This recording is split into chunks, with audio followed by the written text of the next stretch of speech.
Hello. Today, since it's so cold out and freezing, the ground's frozen. It's been highs in the 20s, lows in the teens. So, I'm gonna do what I should be doing anyways, pruning. I'm working on the forsythia, but today I'm gonna work on the Jap maple, and just like to show you a little bit of how to prune, thin it out a little. Right here, the leaves are still on from last year, but the main problem that a lot of people have when they're doing growing a Jap maple, they just let it grow. The idea is to show some inside of the architecture of it. You don't need it to look like Cousin It, most of y'all do. So I'm going to show you how to get in. The first thing you do is cut your crossovers, suckers, things growing inside. And then I'm going to work on getting some of this stuff off the ground. That's not too bad. Way to crawl in there too to get the weeds from under it, or even put mulch under there. It's been tough. So I'm going to walk you around the tree, take a look at it, just point out some things that I would do. I always trying to keep the top going, so I'll thin that out. Try and find a little bit of leaders. It's hard on a Japanese. It's a Japanese cut leaf maple, the red variety, maroon, whatever you want to call it. And I haven't pruned it out in probably 2 years. Just been too busy. Should get on it every year.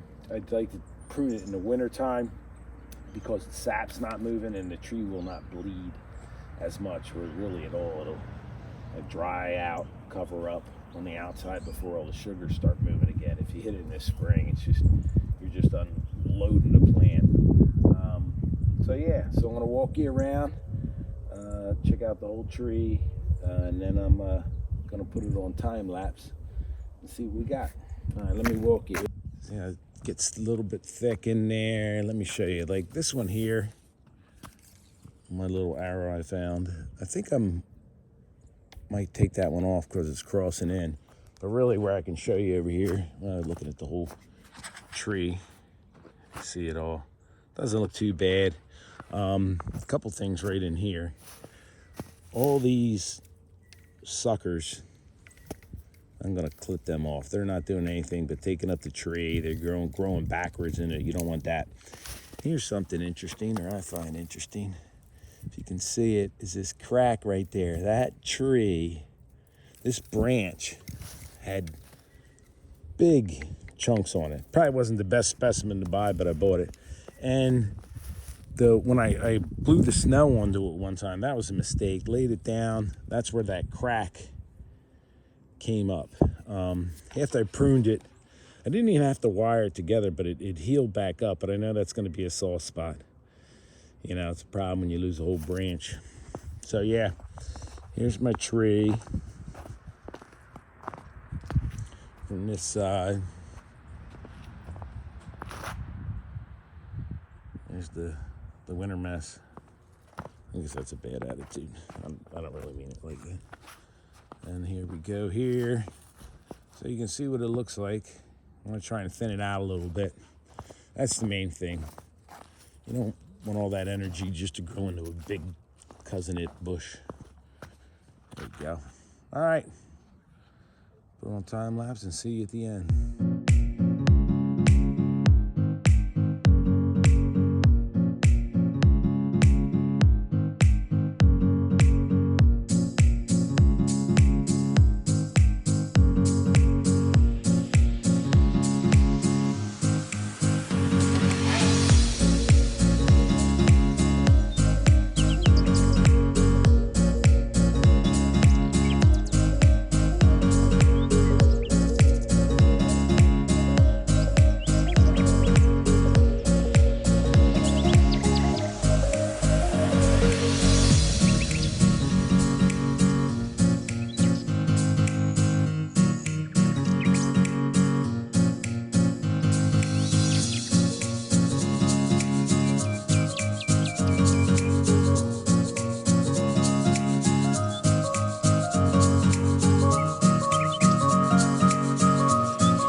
All right, and there she is, mate. Oh, hold on. Make it a little better camera guy here. I stink. So you can see I thinned it out pretty well. I'm happy with it. A lot of crossovers. You can literally just start with that. Crossovers, going backwards. Then I thin them out on the branches a little bit. Like I don't take every nodule or every little branch off. You see the inside, I thinned it out really good because they're gonna die anyway and they're just taking energy. And if you can look straight ahead there, you can see that that's where the one big branch ripped off when I put the snow on it. You see it all healed up nicely there. I don't want that happening with this guy here, this one. So I might even take that inner one out. I probably will.